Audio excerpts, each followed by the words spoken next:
Oras na pala ng devotional mo. Maya naman na Lord. Nag-busy po ako eh. Ang ganda na kasi natong k-drama. After nito Lord, promise. Ayos, ang ganda ng ending. Teka, stress na pala. Tulog na ako. Anak, your meeting na ngayon. May hinahabol akong deadline Lord eh. Nagsa ka lang. Anak, service nila ngayon. Busy ako Lord eh. Nagsa ka lang po, promise. Anak, kala ko ngayon. Punta ka na ng sundahan. Pagkakalate ka. Lord, tumawag si boss eh. Hindi naman nag-meet ngayon. Sorry, nagsa na lang. Sobrang busy lang po talaga. Anak, hindi ko pa nag-pray. Lord, sobrang antok na po ako.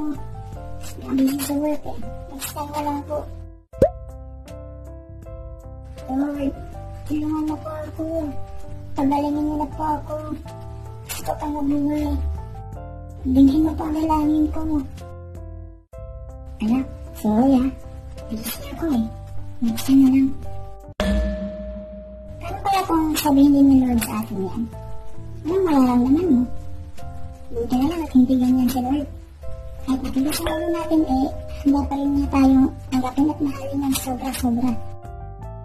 Kahit na sobrang mahal tayo ni Lord, hindi ibig sabihin na pwede na natin siya abusuhin. Oo, God is love. But He is also God who judges. Kaya kahit busy lang tayo, huwag pa rin natin kalimutan at laan na oras Panginoon. Take care and God bless you all.